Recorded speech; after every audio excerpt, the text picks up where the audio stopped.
What's up, everybody? Luciferian here to run down my opinion of the Survivor perk tier list. Now, my type of gameplay might not be your type of gameplay. I'm more of somebody that looks for the action and suspense of the game and not somebody that likes to hide or be immersed. So if you're somebody that likes to be immersed, I did, try and take an objective look at this. However, where you view perk strengths might not be where I view perk strengths. So let's start off with the S tier in Decisive Strike. Now, Decisive Strike is this weird, terrible yet amazing perk. Whether, you're a killer or a survivor.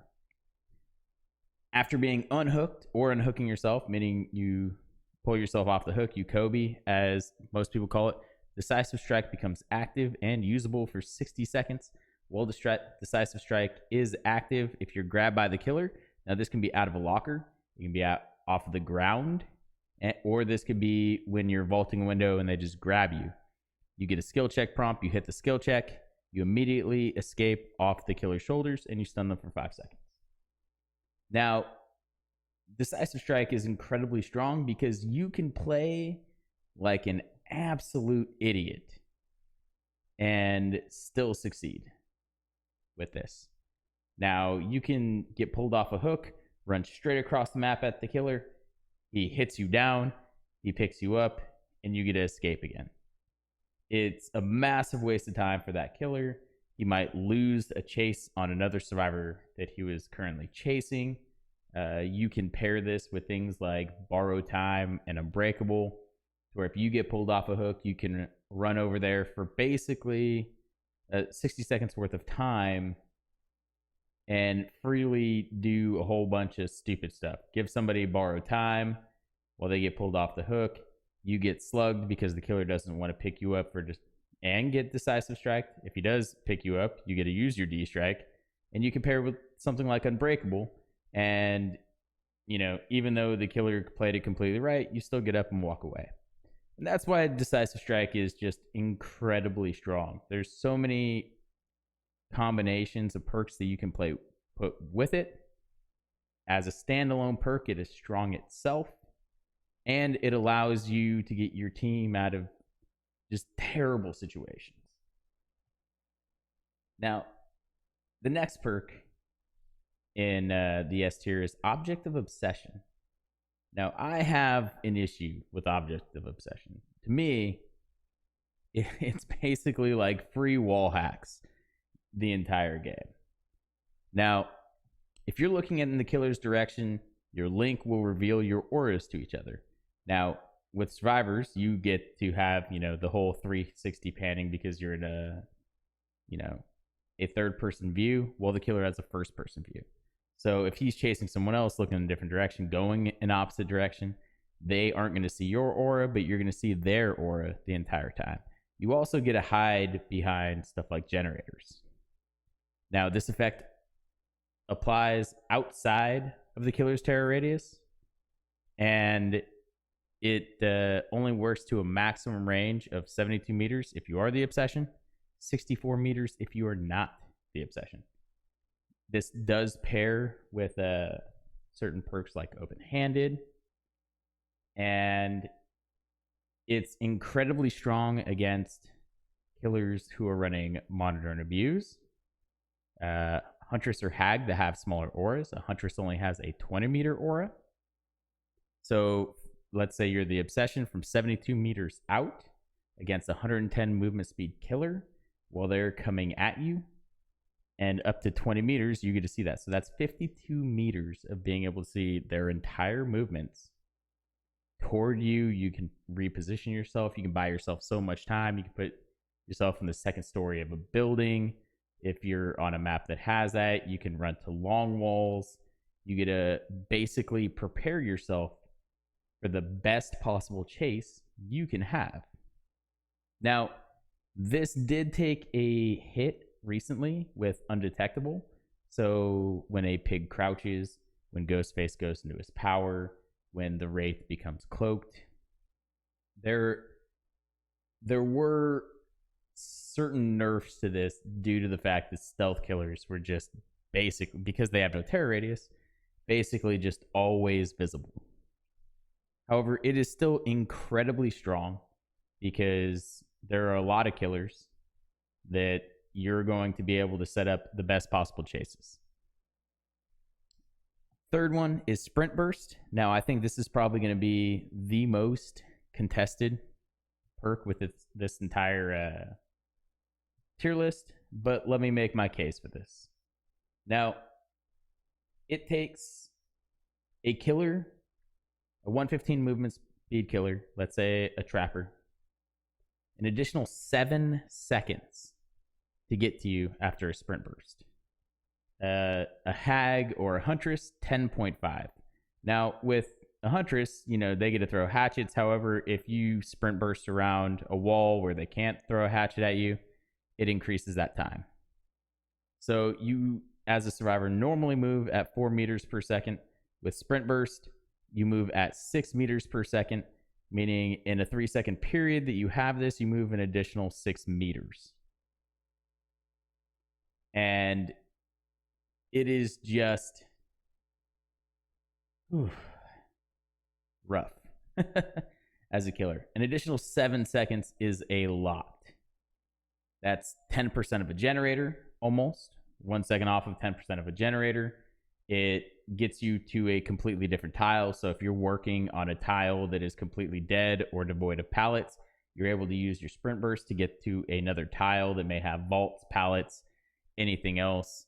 It allows you to work in areas that have already been killed due to chases or just didn't spawn any pallets to begin with. Especially if an entire team is working like that, the chases just become excruciatingly long, and it definitely just extends chases.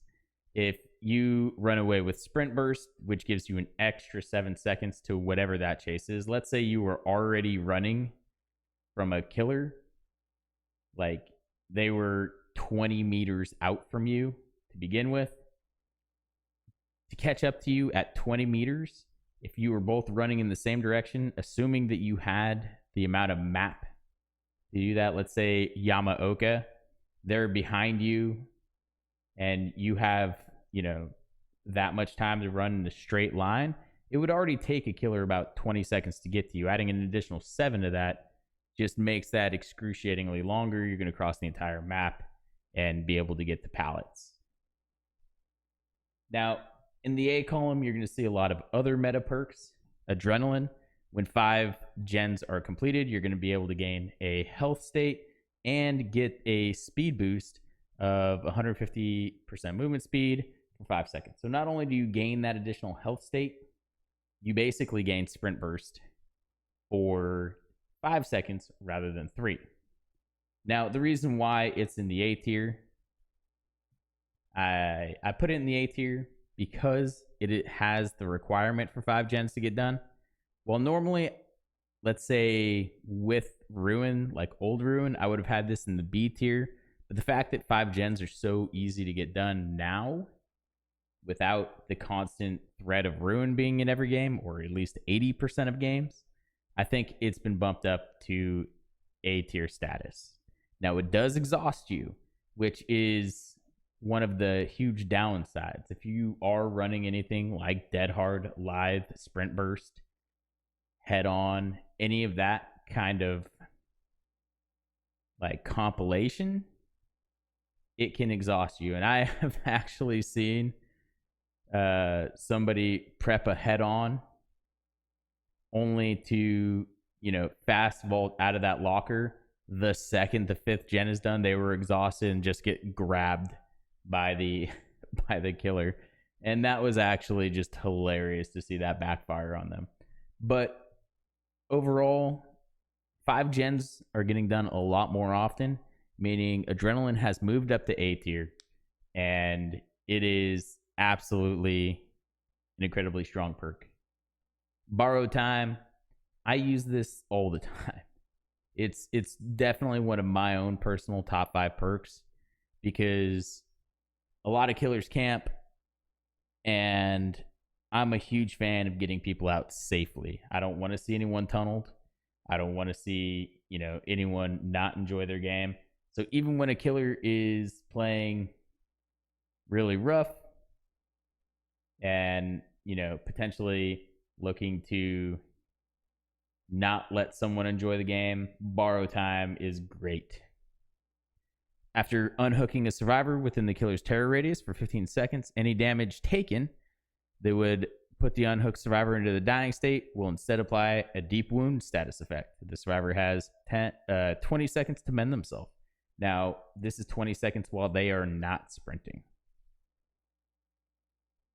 So you have 15 seconds to where the killer cannot down you. 15 seconds allows you to make it to a pallet, make it to a vault, possibly even just get to the exit gate. You also gain the sprint burst if they do hit you of moving at 6% movement speed for 6 meters a second, or 150% movement speed for 2 seconds if they do hit you. And while they wipe their blade, clean it off, you gain even more ground. So rather than just that certain amount of, time and leniency it gives you to make it to a tile or a better position, if they do hit you, you get even more time. I take borrow time into virtually every game. Dead Hard, another one of my favorites. It's down here in the A class because it is completely unreliable. I would definitely put it up in the S class if it was even remotely reliable, but this perk fails all the time. If you've ever watched me play, I scream about Dead Hard 10 times a day, easily. While you're injured, you press your active ability. If you're playing on like a PS4, it's your X. If you're playing on keyboard, it's an E, unless you rebind it. You will dash forward, and while you dash, you avoid damage. So you can completely dodge a hit, you can dodge a hatchet, you can dodge a chainsaw even. And you'll become exhausted for 40 seconds. Now, Dead Hard is most reliable when you're using it to gain distance in a chase. So if you're already injured and you're looking to make it to that pallet and you have a couple meters to spare where you're gonna get hit, you can Dead Hard forward and throw that pallet safely or make that window vault, assuming you don't get servered. It's incredibly great. It works all the time. It is massively used in the higher ranks. And if you can use this effectively for either dodging hits to make it to a pallet or window vault, or just using it for the distance to make it to a pallet or a window vault, it is incredibly useful. However, little asterisk here on Dead Hard, it fails a lot. And it can definitely piss you off. Now, next is Inner Strength. So with Inner Strength, I was reluctant to put it in A tier. I was more thinking B tier. However, I think with the ability to get that easy heal all by yourself without needing anyone else is really strong. You break a single totem, which takes about 10 seconds, and you jump in a locker. You can get a health state. You can use this multiple times a game. So multiple times a game, you can get, healed all by yourself. Now, my issue with Inner Strength is the total amount of time it takes to accomplish these actions.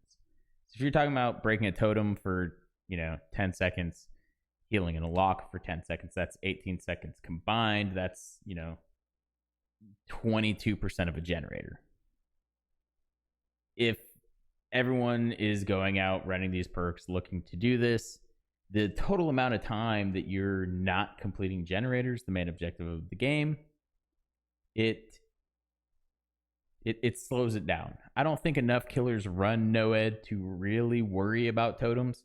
And even if, the killer does have no ed, I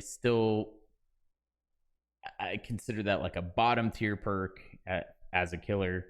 You might down one person off of it, and if survivors are remotely paying attention to the map or where totems are, unless you down and hook that survivor right next to the no ed totem, no ed should get blown up.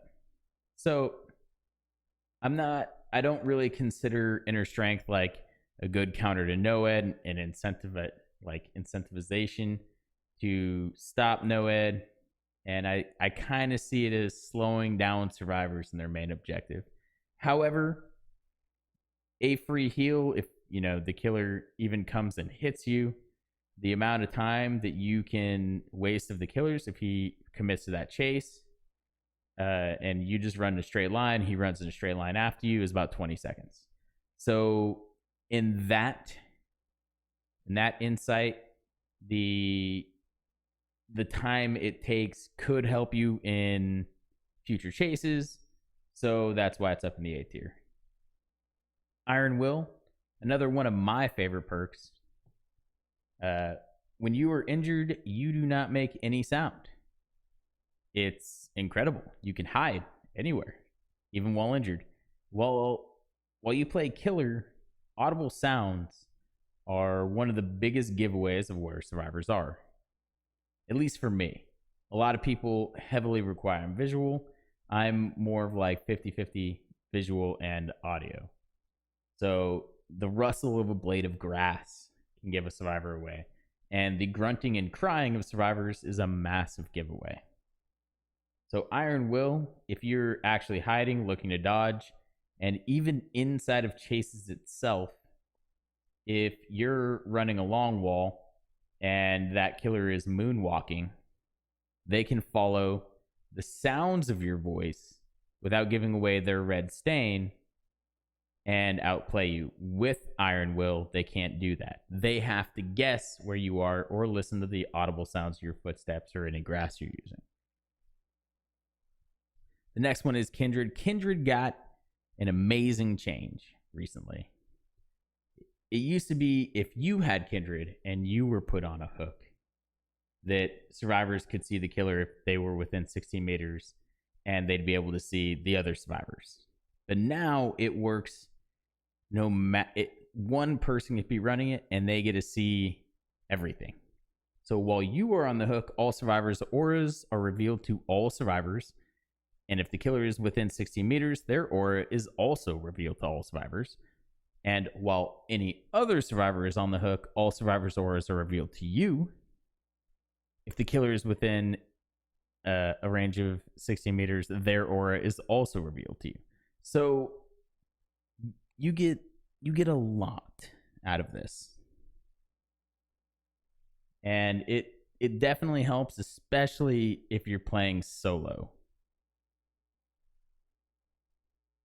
After that is live. You're going to see that most of the exhaustion perks are up here in the A class. Exhaustion perks are incredibly strong for survivors. I know a lot of people want exhaustion perks to be buffed. I don't think it's necessary. After performing a fast vault, you break into a sprint, 150% of your normal running speed for 3 seconds. You become exhausted for 40 seconds afterwards. So basically, sprint burst after a vault. This is why I think, Lithe is down here in the A class and sprint burst is up here. Sprint burst simply requires you to hit shift, while Lithe requires some sort of action. While going to fast vault something, you can get hit while even triggering Lithe because you still have a hitbox. You can get hit with a hatchet. You can get hit with an M1. You can become exhausted. If you're injured, they can have blood echo. If, you get hit by a huntress hatchet, you can become exhausted and Lithe becomes, useless at that point. Same thing with Dead Hard, another downside to Dead Hard. Where sprint burst, you're typically going to have used your sprint burst before you get hit with a hatchet. Before, anything like that. So it's It's still good. Don't get me wrong. It's definitely up here in A tier. It gives you massive distance, especially because if you gain that massive distance while on the other side of a vault, they have to go around that vault, giving you even more time and more distance away from that killer. Now, Lucky Break. I don't see it used often. I think it is incredibly strong. While Lucky Break is active and you are injured, you won't leave blood trails for a total of 180 seconds of the time you're injured. So that's 3 entire minutes without dropping any blood while you're injured. That can be the entirety of a game. That can be from the time you get hit at the very start of the game to the time all 5 generators are done if survivors are actually knocking out generators. It's incredibly strong. So if you're walking around, you're not leaving any blood trail, paired with things like Iron Will, it's incredible. You're not making any sound. You're not dropping any blood. Unbreakable. If you are put into a dying state, you are able to pick yourself up once, and you also recover 35% faster. Now, a lot of people use Unbreakable to recover faster and then get picked up. You can pair it with things like Tenacity. You can pair it with things like Flip Flop.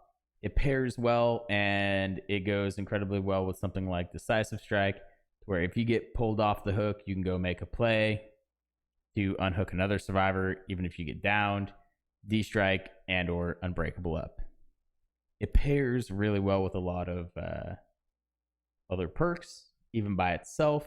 It's one get-out-of-jail-free card.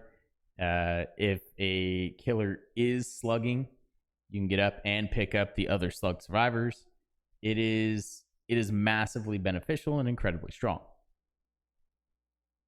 In the B class, the first thing you're going to see is an Exhaustion perk. This used to be an S class perk, Balanced Landing. It did receive a nerf recently, allowing it to only be used once in a single chase. The Exhaustion effect used to give you just an overall stagger reduction. Now it gives you stagger reduction one time in a chase. So cat-like reflexes reduce your stagger duration from fall 75% and muffle your grunts from falling 100%. Upon landing, start sprinting at 150% movement speed for 3 seconds if you are not exhausted. Causes the exhausted state for 40 seconds. Now, back when it used to always reduce stagger, it was the strongest perk in the game. Like, hands down, I would argue anyone, it was a broken ass perk the entire time. And it wasn't broken everywhere, don't get me wrong, but there were so many maps where you were just impossible to catch. And the fact that there were that many maps, it was completely broken. And a lot of people were like, well, keep Balanced Landing the way it is, but change map designs. But the map design, the biggest issue with those map designs were the fact that Balanced Landing existed. So you could hit one perk, or you can, redevelop your entire game. Now, hitting that perk, I think, was an incredibly smart thing to do, and it dropped Balanced Landing down to the B class perk. It still allows you to use that one loop once, gain that speed, and get away. Maps like Haddonfield, Coal Tower, Crotus Pen, it's still incredibly effective on, but you need to understand that it is no longer completely broken. It's just strong. After that, and the reason why it's down in the B class tier perks, that speed boost and that small stagger reduction that you're going to get once doesn't really compare to something like sprint burst, because on a lot of maps, it's not going to help you. And things like Dead Hard or Live, there's a lot more opportunities in every single chase to use those. Where Balanced Landing, it's pretty much limited to those 5 maps where it's really useful. Better Together, Now, with the current state of the game and how quick it is, Better Together is a strong perk. The aura of the generator you are currently repairing is revealed to all other survivors within 32-meter range. If the killer downs a survivor while you're repairing the generator, you see the auras of all other survivors for 10 seconds. So even if no one else jumps on that generator with you, you're still going to see where those other survivors are. You'll get some sort of aura information on whether you're going to need to be the one to go get that survivor. You're going to see where other survivors are. They might enter a chase, which will tell you that you need to go get that survivor. It helps you out. It gives you aura information, but it also gives an aura on that generator.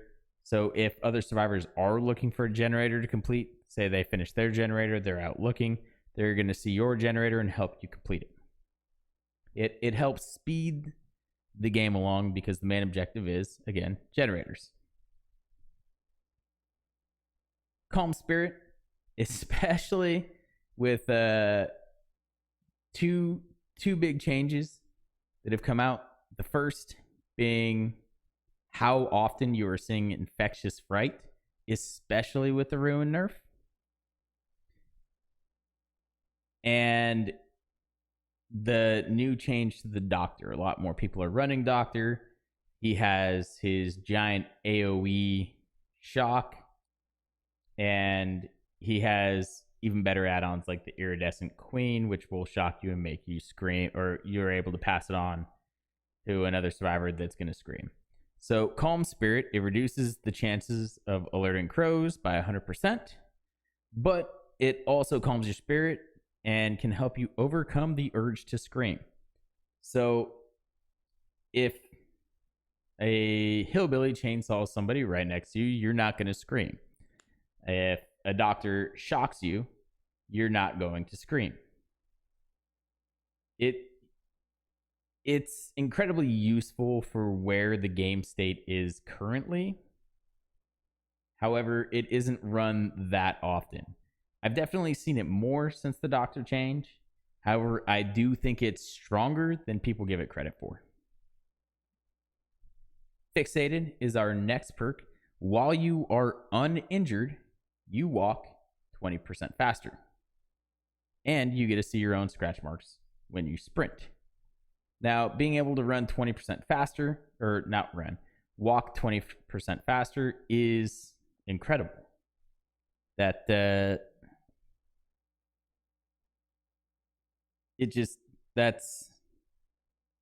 2.7 meters a second. It's not that great. You're not anywhere toward the sprinting stage. You're still pretty far off. However, if you're trying to be stealthy, or if you're trying to save sprint burst, you are able to move around the map quicker to get to objectives like generators. It definitely helps you depending on the type of game you play. Personally, I don't use it. I hate seeing my own scratch marks, and same reason why I can't use sprint burst. I sprint everywhere. I do not try and be stealthy whatsoever. I'm probably like not exactly the particular, audience for Dead by Daylight to begin with. I just don't have the time. I'm sprinting everywhere. It wants to be a scary game. They're moving more toward making it a scary game and introducing people like Ghostface that are going to give you your jump scares. You're constantly on the edge of your seat. But nah, I just want to sprint everywhere and just get everything over with and complete the objectives, getting chases. That's the kind of stuff I enjoy. Next, we have headon. That's in the B class. It requires a specific activation. So while in a locker for 3 seconds, headon activates. While headon is activated, performing a rushed action that is leaving the locker quickly, you can stun the killer for 3 seconds if they are standing within the range, and you become exhausted for 40 seconds if the stun is successful. Now, personally, I do not consider this in the same league as the other exhaustion perks purely because of its 3-second activation time and the fact that it typically doesn't get you away from the killer. I think head on is going to get you caught more than it's going to actually help you. Now, it is going to pair nicely with something like Decisive Strike, to where you can force a killer to come either grab you for your Decisive Strike or your head on them later on when they wait it out. Head on will not activate if you get the stillness crows, meaning that you've basically been considered AFK, and you get that within 1 minute. So they can fully wait out your DS, you'll get crows, and then head on won't be active anymore. However, that does mean that you waste an entire minute of their time. Head on, the benefits of it, it works just like a pallet stun to save a survivor. So if you are able to, stealthily get in a locker, the killer goes to carry a survivor by that locker, you can head on them, they will drop the survivor, and they'll be stunned for 3 seconds. And it's also an amazing meme perk.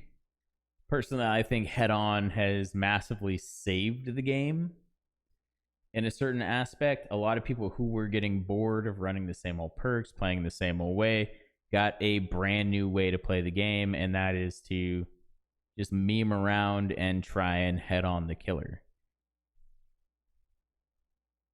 Quick and Quiet is the next B tier perk, which pairs incredibly well with head on. When you use Quick and Quiet, you're able to fast vault into lockers and or over a vault point or pallet silently every 20 seconds. So if you are running the killer or looking to make a play, you can sprint, fast vault into a locker and hide, or you can fast vault over an actual vault and not make any sound. This can pair incredibly well with things like poised. It can pair well with something like fixated. It can pair well with something like dance with me. And lithe. It pairs well with a lot of things, and it gives you a lot of opportunity. Resilience, 9% faster actions in healing, sabotage, unhooking, vaulting, cleansing, opening exit gates, and chest search when you are injured. A lot of people are particularly using resilience right now, mainly for the vault speed. It helps with the desync in chases. So if you get hit once and you're continuing to loop, resilience is going to help you do that quicker. It paired with spine chill, it can help you vault 15% quicker, do gens 15% quicker, heal 15% quicker. It helps. If you stay injured from the beginning of the game, 9% increased just generator speed can boost each generator by about 8 seconds. If you work on 2 generators, that's 16 seconds. The game can go by quicker. 16 seconds is a lot of time considering how fast-paced the game is. But it definitely does help in chases. Spine chill. I personally do not run this. However, it is a strong perk, and you'll notice that a lot of the other perks that tell you where the killer is are below spine chill, because spine chill, you get the notification if the killer's looking in your direction and standing within a range of 36 meters. Now, you get a better understanding the longer this perk is active. So 36 meters is a pretty good distance. It's about 8 seconds for the killer. Even if that killer is a stealthy killer, somebody like Ghostface, Wraith, Pig, if that killer is looking at you for something like 5 seconds, you kind of know to get the hell out of there. It does decrease the success zone for skill checks. but it does increase your speeds by 6%.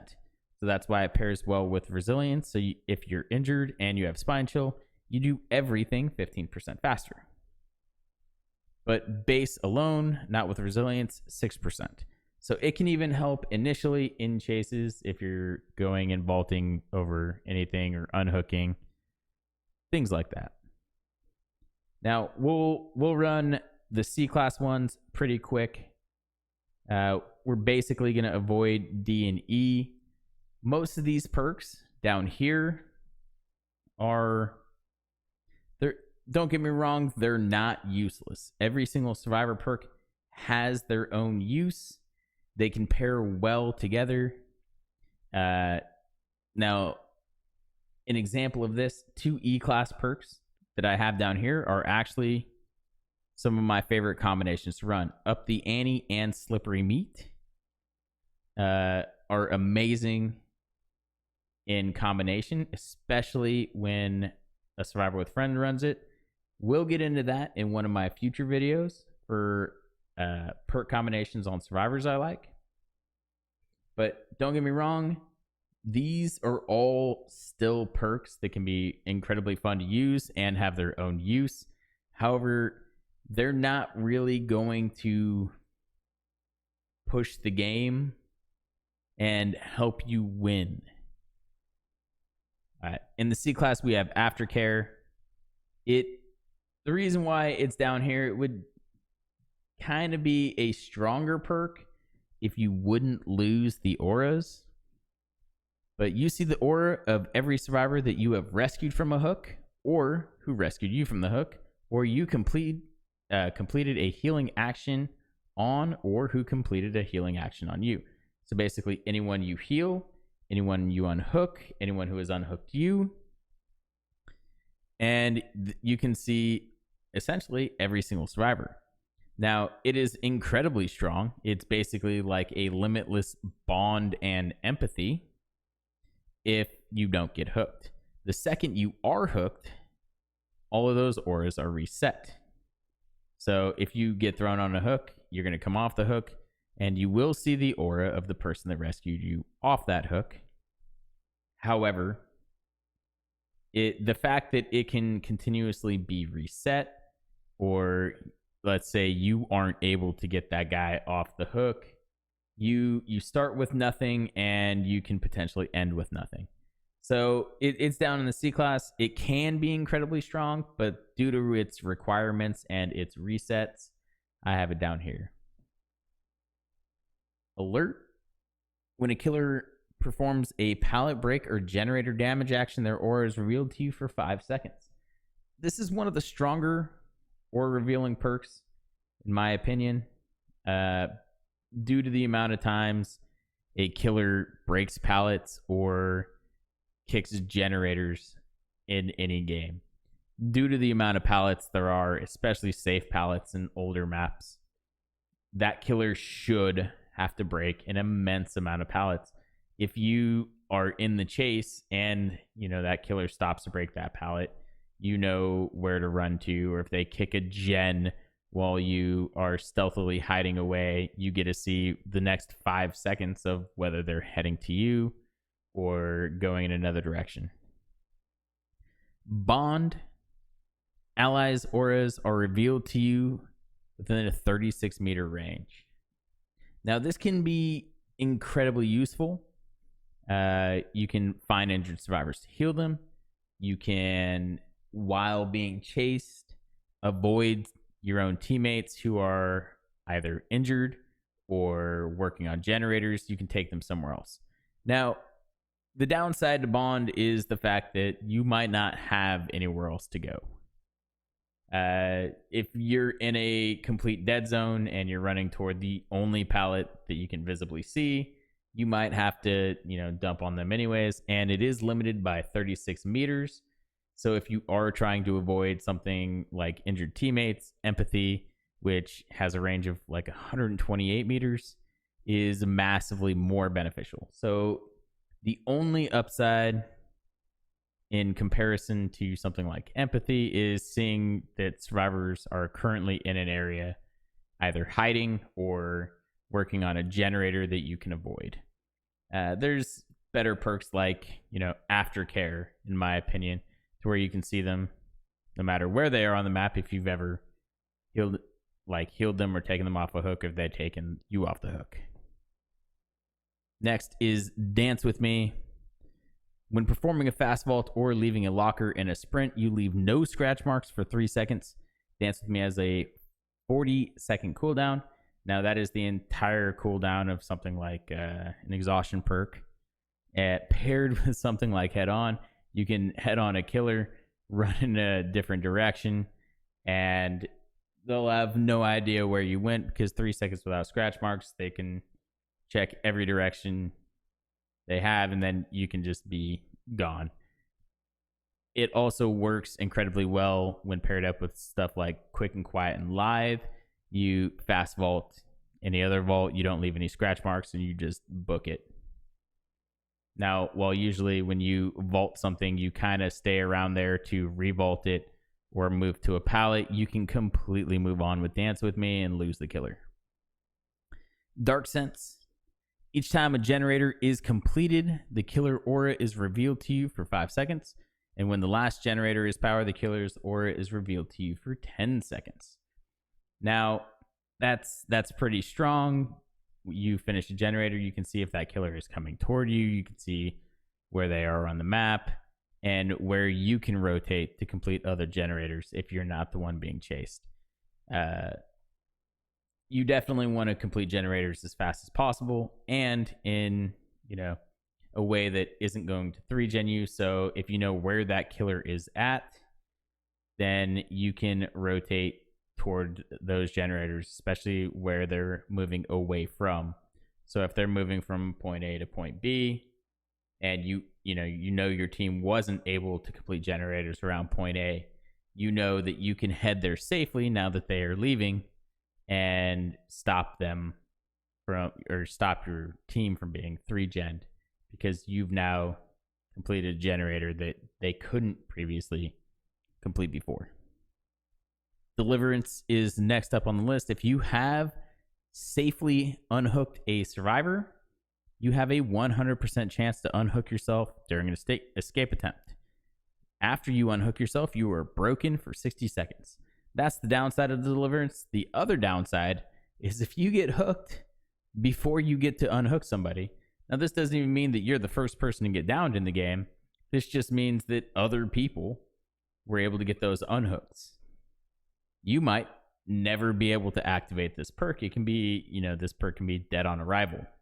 Now, it's a fantastic perk if you can get it to actually activate. It can be paired incredibly well with something like Decisive Strike. But its main issues is the fact that you might not be able to activate it.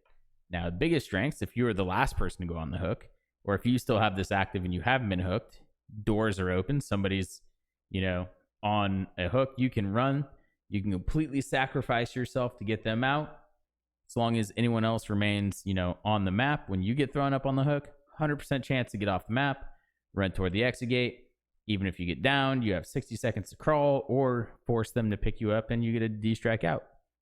It works incredibly well, especially late game, in my opinion. Detective's Hunch.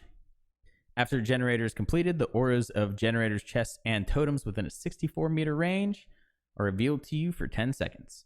Now, that's just after a generator is completed. It is not you. It can be any generator on the map. It can reveal this information to you. And if you're holding a map, it'll also track those objectives for you, which means free points. And you can later reveal that stuff if you need to go find it. It's incredibly useful for finding hex totems. It was incredibly useful back before the ruin change. But now it can still be paired well with something like Inner Strength. Or if you just need to find, hex totems later on in the game, assuming there's a Devour Hope or a Noed or anything like that. If you're kind of like the support player, Detective Hunch is incredibly good. Distortion. When your aura would be shown to the killer, the perk activates and a token is consumed. For the next 10 seconds while the perk is activated, your aura and scratch marks will not be shown to the killer. Distortion does not activate when you're in a dying state or affected by traps. So if you step in a trap, your aura is still going to be shown. It's a massive counter to things like barbecue chili. It does not counter something like nurse's calling, because while your aura may not show up, the person who is healing you will show up. It will help if you're doing something with like a med kit and nurse's calling, but in general, distortion, it can be really good, but it can also not be that great, and it only has 3 tokens. You might as well just be dodging auras by going into lockers. Empathy.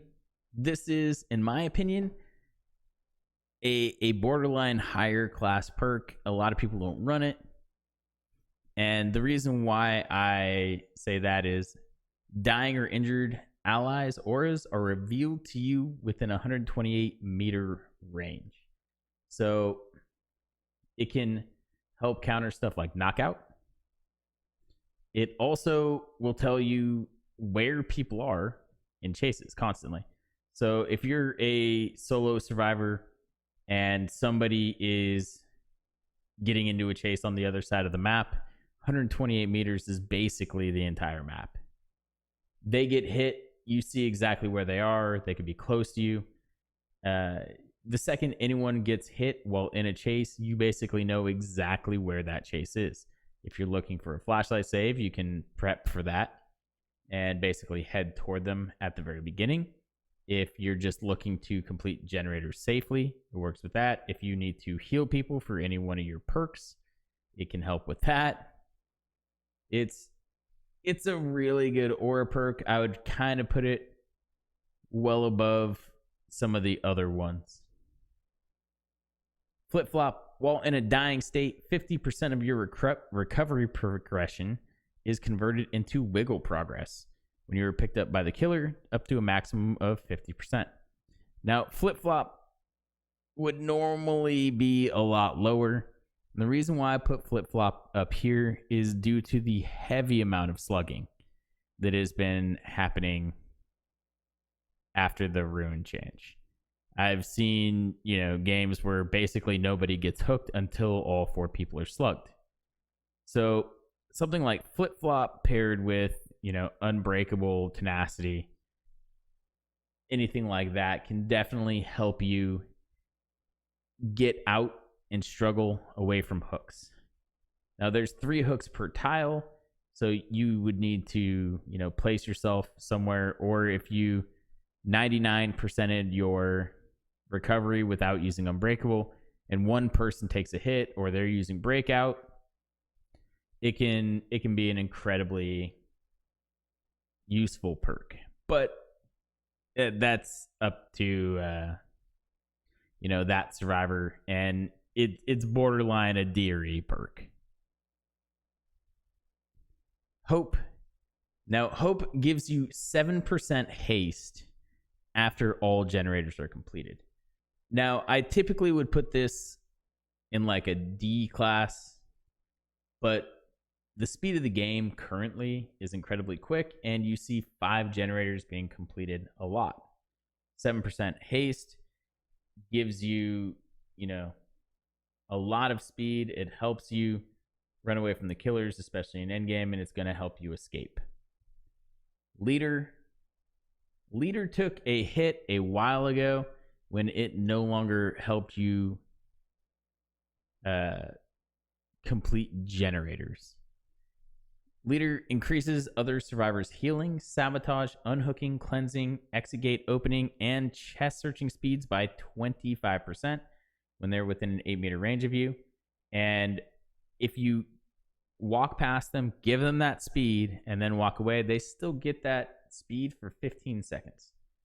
So it can massively help in certain situations. If let's say you give leader to somebody, that person that has borrowed time, they're more likely going to be able to unhook that survivor in the end game or at any point of the game.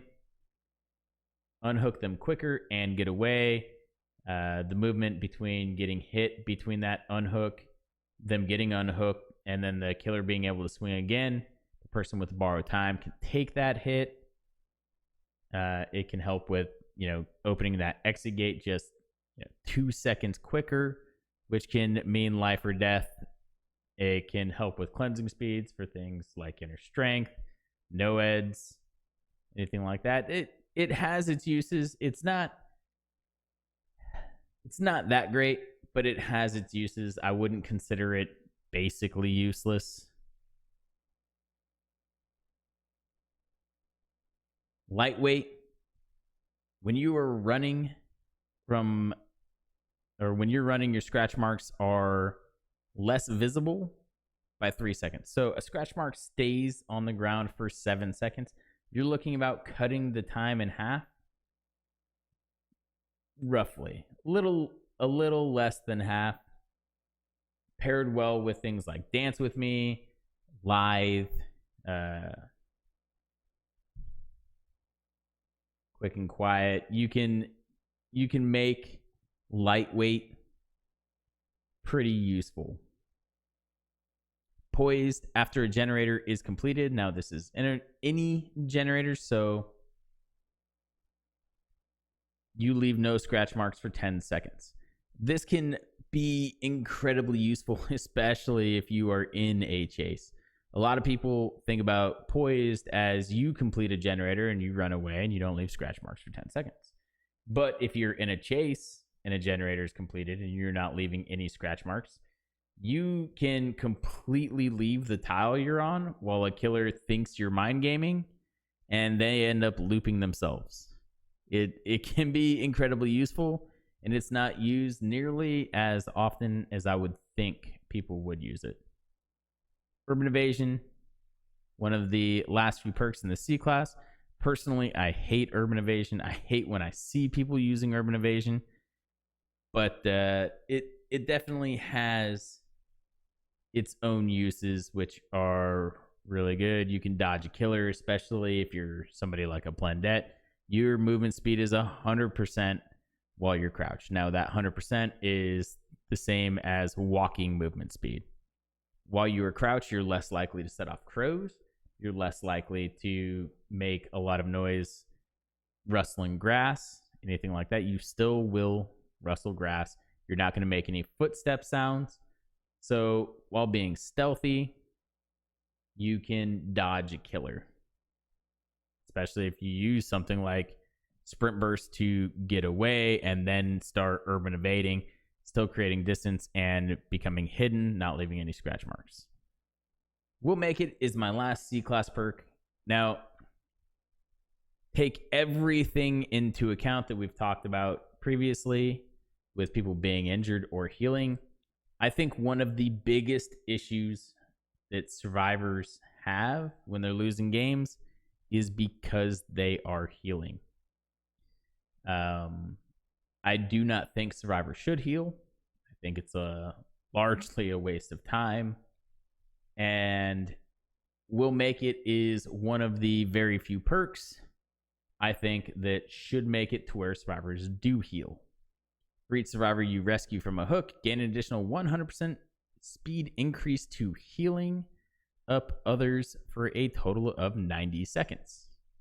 And it caps at 100%. It's weird wording. Just say for 90 seconds you heal at an additional 100% speed.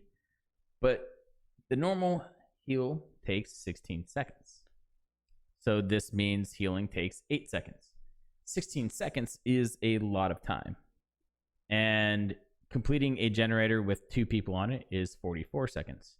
So you're talking about roughly 50% of a generator with those 2 people on it. So even when you unhook somebody, it's, in my opinion, better to both of you jump on a generator than it is for you to heal that person, then you jump on a generator.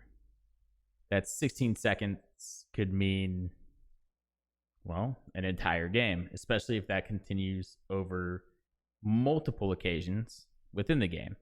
There's 12 hook states across the 4 survivors. So if you think if even just 4 times this happens, that's roughly about 2 full generators worth of time that you've spent healing in those 4 unhooks. Will make it is the only thing that I think survivors should essentially heal with if you are going to heal during the course of a game.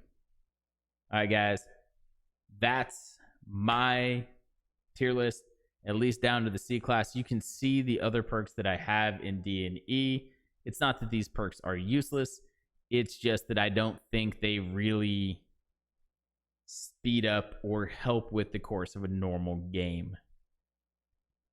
And we'll go over a lot of my favorite builds include some of these perks down here. So when we make our survivor like perk combination builds that I really like using, we will incorporate that. All right, guys, I'll see you later.